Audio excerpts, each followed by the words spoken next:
পৃথিবীর সবচেয়ে বড় কর্মজীবী নারী হচ্ছেন মা।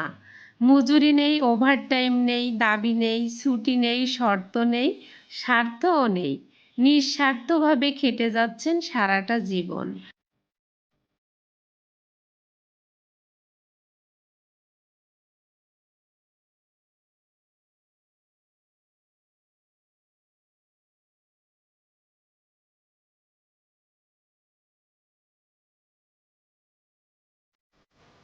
আসসালামু আলাইকুম। আমার চ্যানেল মিস বেঙ্গলি নিশাত থেকে সকলকে স্বাগতম জানাচ্ছি। আমি নিশাত ফারজানা। তো শুরুতেই জানাচ্ছি সবাইকে আমার অন্তরের অন্তরস্থল থেকে ভালোবাসা এবং শ্রদ্ধা। আশা করছি সবাই খুব ভালো আছেন। আর আল্লাহর রহমতে আমিও বেশ আছি। তো আমার গলার ভয়েসটা একদম চেঞ্জ হয়ে গেছে। আমার একটু ঠান্ডা লেগেছে। তো একটু ঠান্ডা লাগলে ইদানিং দেখতেছি গলায় প্রবলেম হচ্ছে। কেন জানি না। তো যাই হোক, আর আজকে কিন্তু আমি খুব ভালো একটা মুডে আছি, যেহেতু আমি বাবার বাড়ি যাচ্ছি। আর বাবার বাড়ি যাওয়ার অনুভূতিটা প্রত্যেকটা নারীরই কিন্তু আমাদের এরকম, যে আমরা মেয়েরা যে বাড়িতে জন্ম হয় সেই বাড়িতে কিন্তু আমাদের আর থাকা হয় না। সেই বাড়ি থেকে আমাদের সবাইকেই বিদায় নিতে হয়। তবে আমরা যখন মাঝে মধ্যে ওখানে যাই সেটার কিন্তু খুশি আলাদা। আমার মনে হয় আমরা প্রত্যেকটা নারী এরকম। বাসা থেকে বের হয়ে এসছি, তো নিচে এই যে চলে এসছি। এখন এখান থেকে আমি একটা অটো গাড়ি নিয়ে চলে যাব আমার বাবার বাড়ি। তো শহর থেকে একটু দূরে বললেই চলে, একটু দূরে বলতে বেশিক্ষণ লাগে না। যদি মোটর সাইকেলে যাওয়া যায় 10 মিনিটের রাস্তা, সেখানে খুব জোর আমার 20 মিনিট, এতও লাগবে না। তো আমি এখন এই যে রওনা দিয়ে দিচ্ছি, যতটা খুশিতে কিন্তু এখন যাচ্ছি, আসার সময় কিন্তু ততটা খুশিও লাগবে না। তো বিশেষ করে এটাই হয় আমাদের সব মেয়েদের। তো ছেলেরাও যখন বাড়ি থেকে বিদায় নেয় তাদেরও অনেক কষ্ট হয়, যখন চাকরি বাকরি করে দূর প্রবাসে যায় তাদেরও তো এরকম কষ্টটা হয়। তো আর এই যে চলে এসেছি আমার বাবার বাড়িতে। তো বাবার বাড়িতে ঢুকে যাচ্ছি, কম বেশি সবার সাথে একটু দেখা সাক্ষাৎ করে নিলাম। আমার যে আশেপাশের মা চাচিরা সবাই আছে। আর এই যে এখন বাড়ির ভিতরে ঢুকে যাচ্ছি। তো বাড়ির ভিতরে ঢুকতেই দেখতেছি যে রান্নাঘরের যে নতুন রান্নাঘর করতেছে। আসলে রুমের সাথে যে রান্নাঘরটা ছিল সেটা একটু ছোট ছিল, তো এখন একটু বড় করে করতে চাচ্ছে। কিছুক্ষণ রেস্ট করে নিলাম। তো রেস্ট করার পরেই এখানে রান্না বান্নার কাজে লেগে গেছি। মা একটু অসুস্থ, অসুস্থ বলতে কি, মার ডায়াবেটিস আছে, তো ওনার দাঁতে প্রচণ্ড আকারে ব্যথা করতেছে। মাঝের মধ্যে বলতেছে যে তীব্র ব্যথা করতেছে, আবার কিছুক্ষণ পরে আবার বলতেছে একটু ব্যথাটা কম, এরকমটাই করতেছে। তারপরও আমি এসে দেখলাম মা খুব কষ্ট পাচ্ছে। মাকে বললাম, মা তুমি উঠে যাও, আমি রান্নাটা করে দিচ্ছি। তারপরও মা রাজি না। মা ভাবতেছে মেয়ে এসেছে, মেয়ে রান্না করবে, আমি বসে থাকবো, কেমন হয়। তারপরও মাকে উঠিয়ে দিয়ে আমি রান্নার কাজটা করে নিচ্ছি।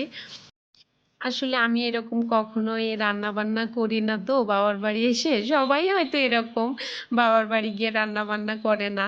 আর আমার মা প্রথম থেকে কিন্তু আমাকে শেখায় উনি রান্না বান্নার কাজটা, তো আমার বিয়ের পরেই শিখিয়েছে কম বেশি। তবে এখান থেকে কিন্তু আমি একটা শিক্ষা পেয়েছি যে আমি আমার মেয়েকে একটু একটু কাজ শিখিয়ে রাখবো, যেহেতু ও যেন একটু একটু কাজ শিখে রাখে। এই জন্য মাঝের মধ্যে ওকে একটু বলি যে আম্মা এটা করার চেষ্টা করো, এটা করো, ওকে একটু শিখিয়ে শিখিয়ে দিই, যেমন টুকিটাকি কাজগুলো। এখানে আমি কিন্তু গরুর মাংসটা রান্না করে নিচ্ছি, সেটা আর আপনাদের সাথে শেয়ার করলাম না। তো কম বেশি সবাই কিন্তু খুব সুন্দর গরুর মাংস রান্না করতে পারে।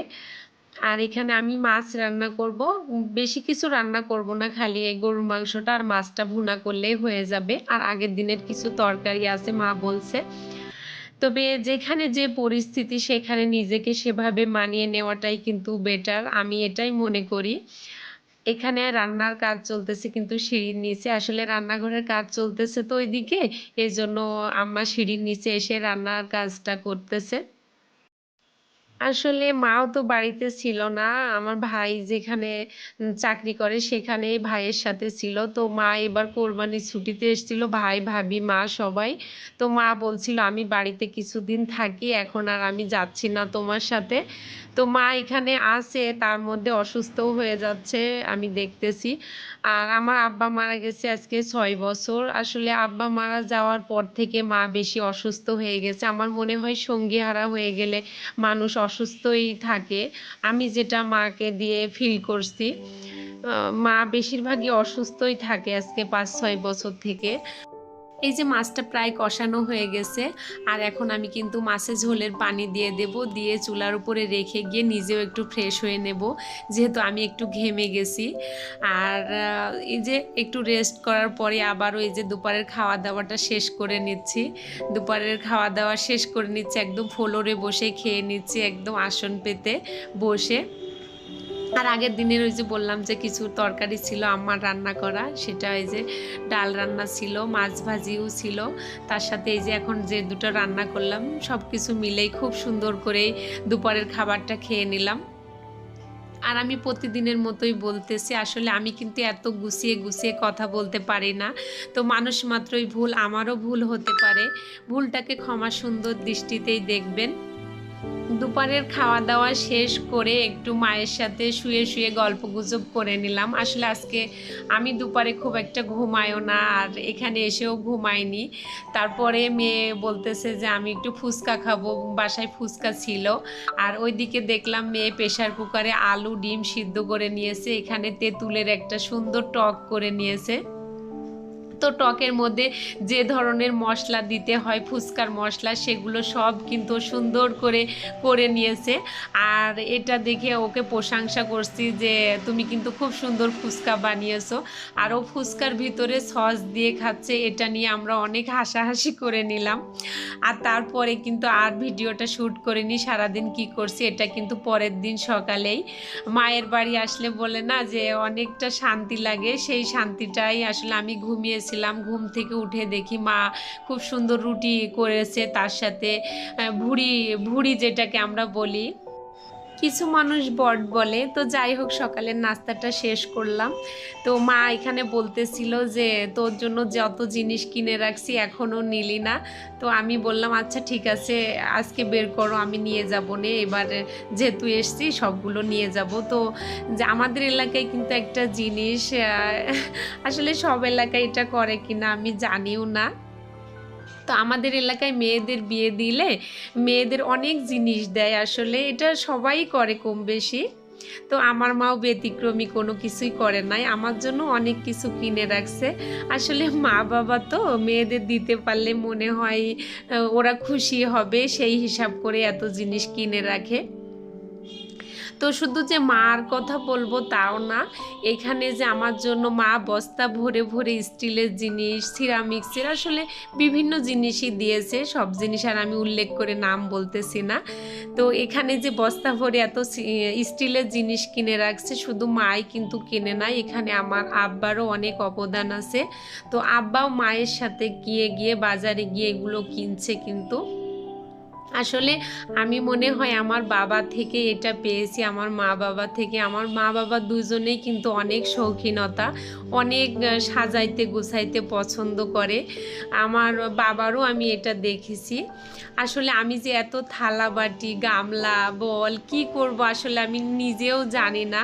তো আমার মাকে কিন্তু আমি বলতেছি, মা গো, আমার তো লাইফটা তুমি যা দিয়েছো আমি নিয়ে গেছি, আমার অনেকটা কেটে গেছে, এগুলো মনে হয় আমার মেয়েদেরকেই তুমি দিও, আমার আর লাগবে না। তো আমি ভাবতেছি যে এই যে মানুষ না থাকলে যা হয়, আসলে মাও ইদানিং কোনো কিছু বের করে না, মুছে না, অনেক ধুলাবালি পড়েছে, এগুলো এগুলো কিন্তু একদম নতুন, কখনো ব্যবহার করাও হয়নি, সবগুলো কিন্তু স্টিক মারাই আছে, আপনারা দেখলেই বুঝবেন। আর যে স্টিলের যে বড় বলগুলো, এগুলোর কিন্তু অনেক বয়স, আর প্রত্যেকটাই কিন্তু ডিজাইনের কাজ করা আছে। এই যে খুব সুন্দর একটা কাজ করা, এগুলো দেখতেও কিন্তু খুব ভালো লাগছে, ব্যবহার করতেও ভালো লাগবে। আর এই যে বড় বড় যে থালি, এগুলো কিন্তু একদম পাতলা না, যেহেতু আমার বাড়িটা কিন্তু ইন্ডিয়ার পাশাপাশি, সবগুলোই কিন্তু ইন্ডিয়ান জিনিস, অনেক মজবুত আর ওয়েট। এই যে গ্লাসগুলো, এই গ্লাস কিন্তু আমি 4টা বাসায় ব্যবহার করছি, আরও কয়েকটা আছে বাড়িতে এখনো। এই যে এই জিনিসটাও কিন্তু খুব সুন্দর, এটা যদি ভাতের ভিতরে ডাল সিদ্ধ করতে দেওয়া যায় না, মসুরের ডাল ভর্তা করলে খুব ভালো হয়, এই জন্য এগুলো কিনে রাখছে। আর এই যে বাটিগুলো, এগুলোর কিন্তু অনেক বয়স, এগুলো মনে হয় আমার নানির হাতের জিনিস, আমার নানি মনে হয় এগুলো আমার আম্মাকে দিয়েছে, আম্মা আবার আমার জন্য কিছুটা রেখেছে এখান থেকে। আর পাশে যে বড় বড় এই যে মেলামাইনের যে এই বলটা কিন্তু দেখে মনে হচ্ছে খুব ছোট, এটা কিন্তু অনেক বড়। আর এই যে একটা রসের যে গায়ে হলুদ অনুষ্ঠানে যে বড় বড় থালাগুলো রাখা হয় না, যে পায়েস, সেগুলো কিন্তু রাখার জন্য খুব ভালো। আর ওটার কালারটাও আমার খুব পছন্দ হয়েছে। এগুলোর অনেক বয়স, তারপরও কিন্তু কোনো রকম ওল্ড হয়নি। আর এখানে যে ভাতের হাঁড়ি বলি আমরা যেটাকে, সেই হাঁড়ির সাথে যে ঢাকনাগুলো লাগে সেগুলোও আছে। আমি যেহেতু এখান থেকে অনেক জিনিসই বাছাই করে করে আমার বাসায় নিয়ে এসেছি। আর এই যে বড় বড় গামলাগুলো কিন্তু অনেক প্রয়োজনীয় জিনিস, যখন বাসায় যে গরুর মাংস আসে, বড় বড় বলগুলো বের করে দিতে হয় মাংসগুলো রাখার জন্য। প্রত্যেকটা বাবা মাই তার সন্তানের জীবনের চলার পথে কি কি লাগবে, কি হলে তাদের ভালো হবে, তারা খুব ভালো বুঝে। আমার মনে হয় মূলত সেই হিসাবেই মনে হয় আমার আব্বা মাও এরকম। আসলে সংসার জীবনে তো অনেক জিনিসের প্রয়োজন হয় মানুষের। যেমন ছোট্ট একটা জিনিস দিয়ে আমি উদাহরণ বলি, যে সংসারে কিন্তু একটা লবণের কৌটা থেকে শুরু করে প্রত্যেকটা জিনিসই কিন্তু প্রয়োজনীয়। আর সেই হিসাব করেই মনে হয় বাবা মারা এরকম মেয়েদের, ছেলেদের সংসারের উন্নতির দিকটা দেখে সব হয়তো অগ্রিম চিন্তা করে কেনাকাটাগুলো করে রাখে। এই যে মেলামাইনের যে গামলা সেটটা, এটাই কিন্তু অনেক ধুলাবালু পড়ে আছে। তো অনেক দিন পরিষ্কার করা হয় না, তো আমার মনে হচ্ছে এই জন্য এত ধুলাবালু পড়েছে।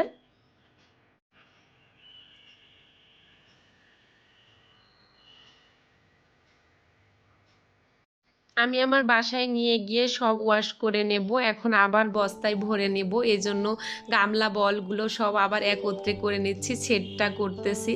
যেহেতু এটার কিন্তু একটা সেট, আর সেট বিহীনও অনেকগুলো বল আছে এখানে। তবে এগুলো অনেক আগের, তো আগের হইলেও কোনো কিছুই আমার মনে হয় না পুরানো হয়েছে, সবই ঠিকঠাক আছে। নেক্সট ভিডিওতে দেখাবো মায়ের কাছ থেকে আরও কি কি জিনিস নিলাম। তো আজকের ভিডিওটি এই পর্যন্তই। ভালো থাকবেন, সুস্থ থাকবেন। আল্লাহ হাফেজ, আসসালামু আলাইকুম।